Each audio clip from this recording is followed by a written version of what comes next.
Ani, hello everyone. Welcome to our mentorship program information session. My name is Vanessa Nicholson and I am the mental health coordinator and the team lead on our mentorship program. I'll throw it over to Caitlin to introduce herself.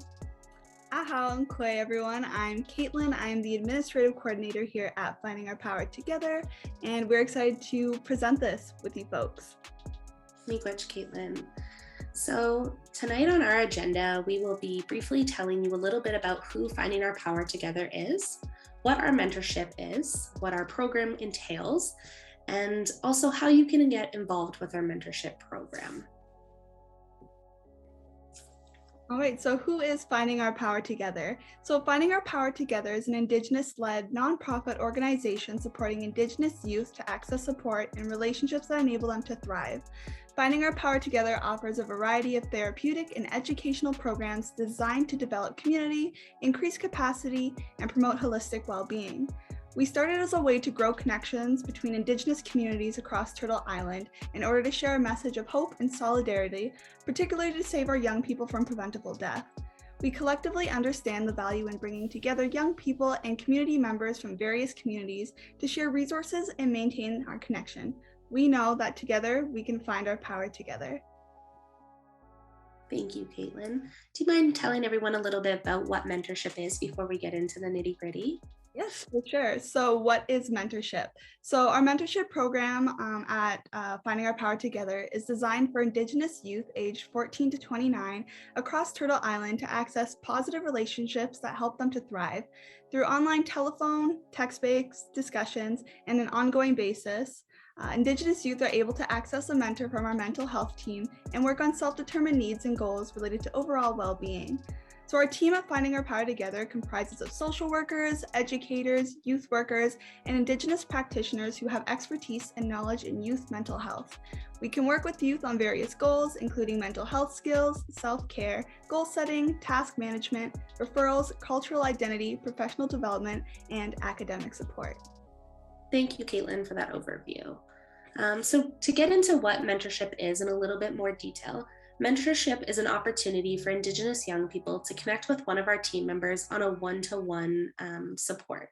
And so what this might look like is a young person meeting typically 1 hour a week, starting with weekly sessions, but it can also be based on your own individual needs.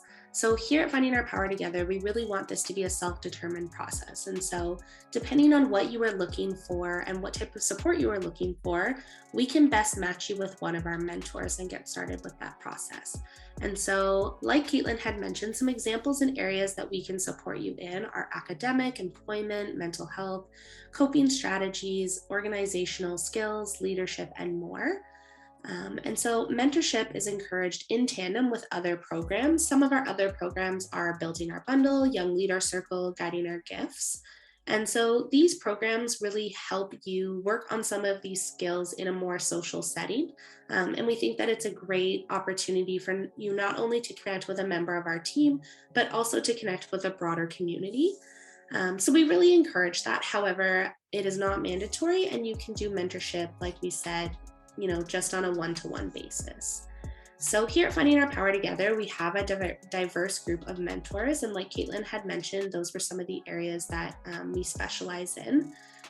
Some of our, workers are more specialized in, mental health and coping strategies. Some of them have great expertise in education-related fields. Some of them, have years of experience being leaders in their community. And so, whatever your goal might be here at Finding Our Power Together, we really try to match you with a mentor that best meets your needs.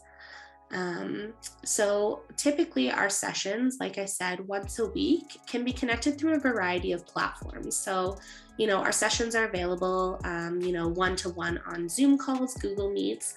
We also have mentors that are available for phone call sessions or, texting check-ins. We really try to be versatile and flexible to meet everyone's own individual need.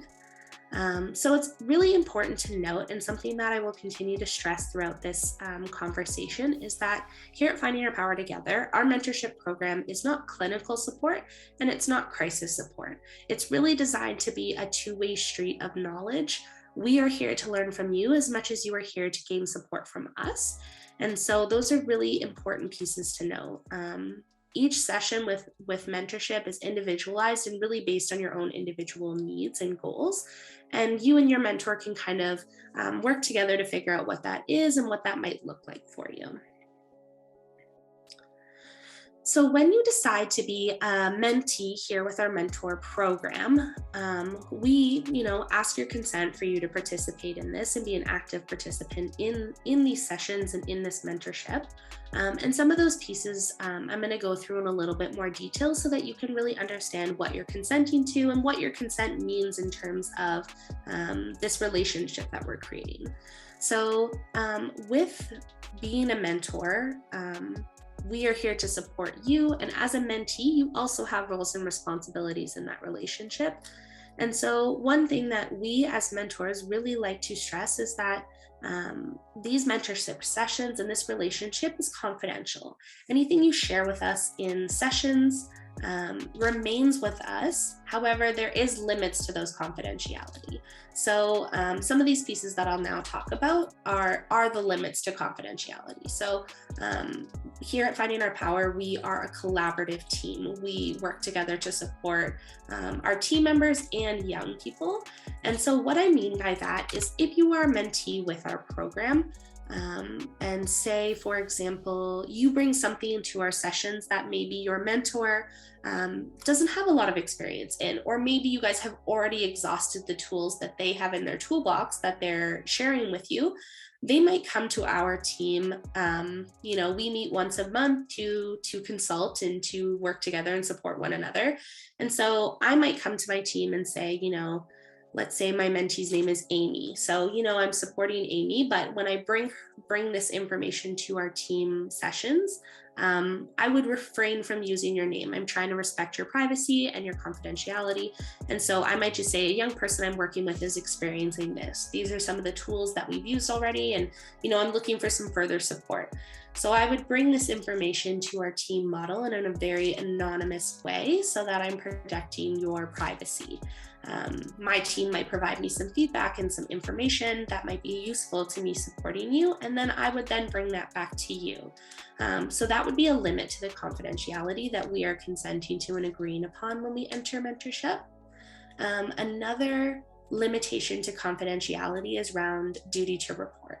And so here as a team, we have a duty to report in a variety of different areas, and we want to make sure that those are known to you and that you understand what those mean. And so we have the legal responsibility to report any instances of harm or abuse or neglect to any individual under the age of 18, or any individual that has other children or family members in the home that are also under the age of 18, that we might have a worry that they might be in harm's way or have the potential to be abused or neglect. So those are areas in which our team has legal duty to report that to, and we would do that through the appropriate channels.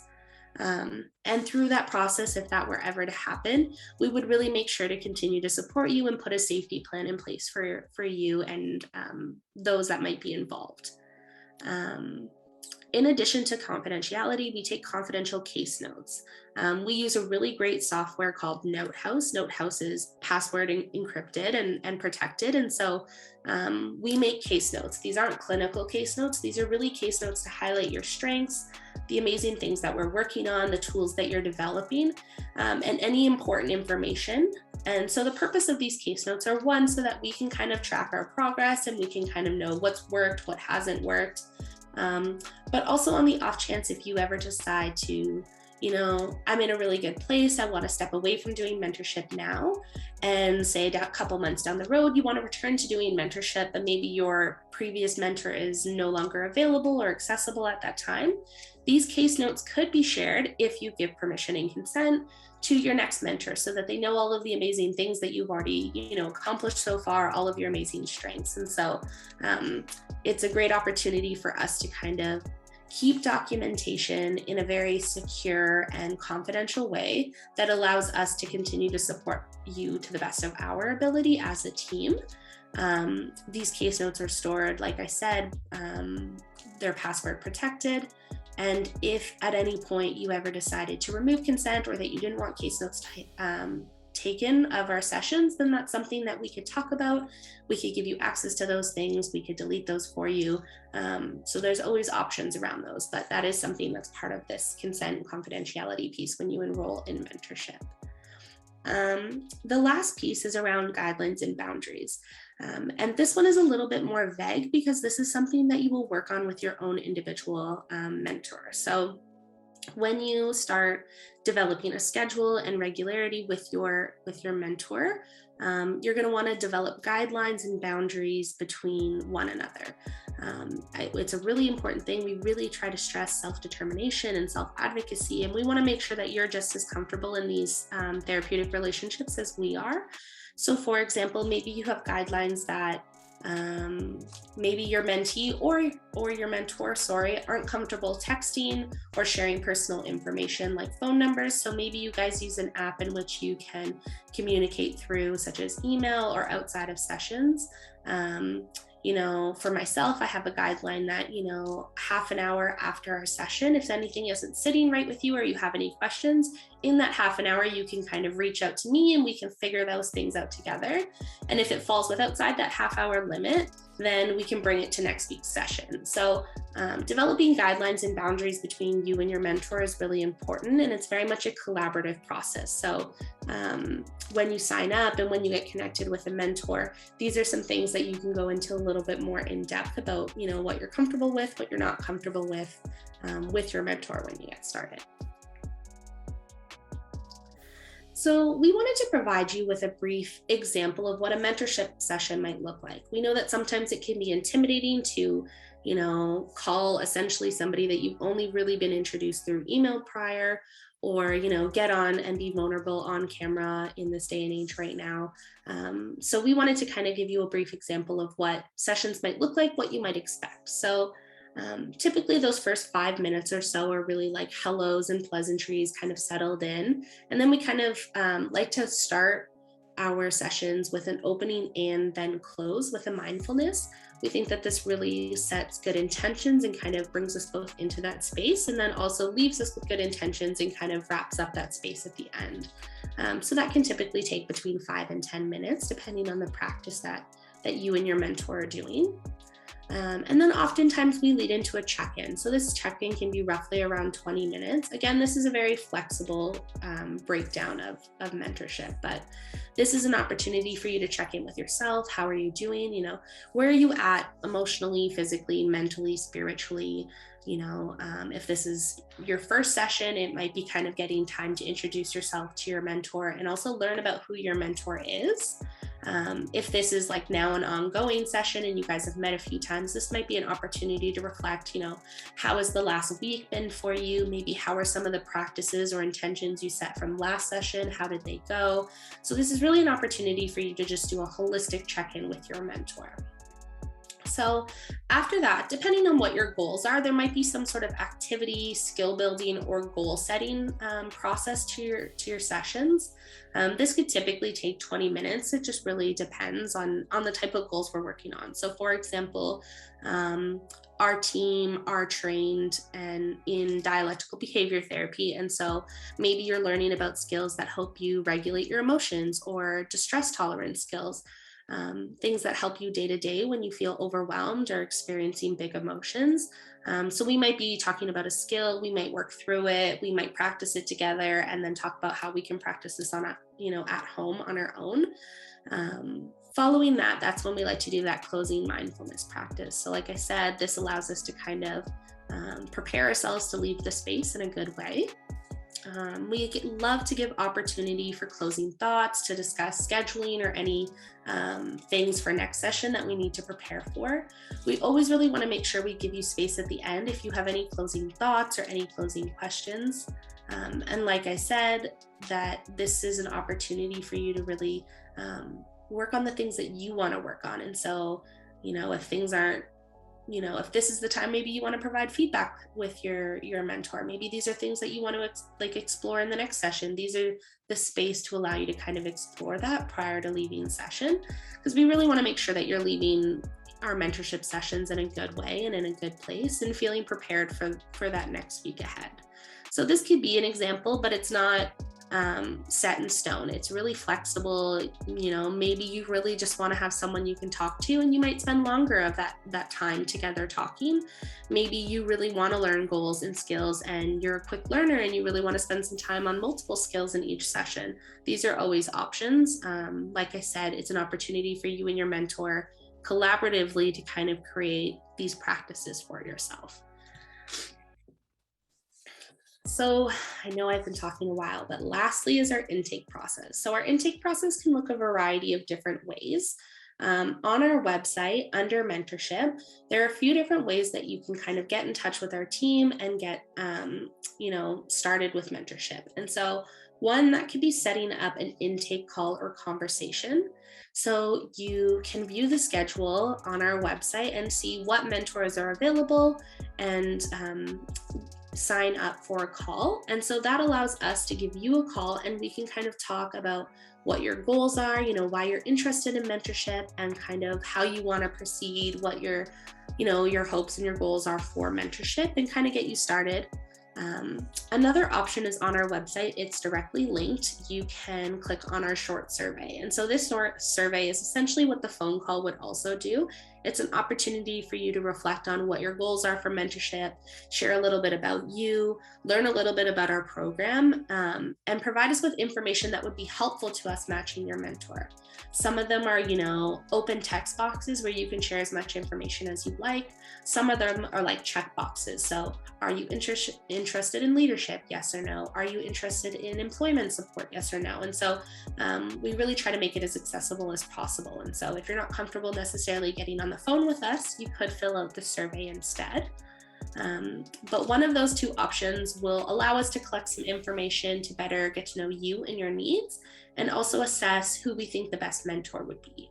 You can always check out all of our mentors' bios on our website. It's a great opportunity to kind of get to know people's style and what their backgrounds are before you even start this process. And then if there's someone you have in mind, or specific things that you've seen in our mentor's bio that really resonated with you, this is an opportunity for you to share those things, and we can best match you. We really hope to connect with all of you, and we really look forward to hearing from you. And so, like I said, feel free to check out our website and, browse the different programs and things like that. And we hope that you connect with us soon. And lastly, if you have any questions or comments about our mentorship program or anything else that Finding Our Power Together has to offer, you can always email us, connect with us on our website, or on any of our social medias. Instagram, Facebook are really great ways to get in touch with our team and to start this process today. So, miigwech.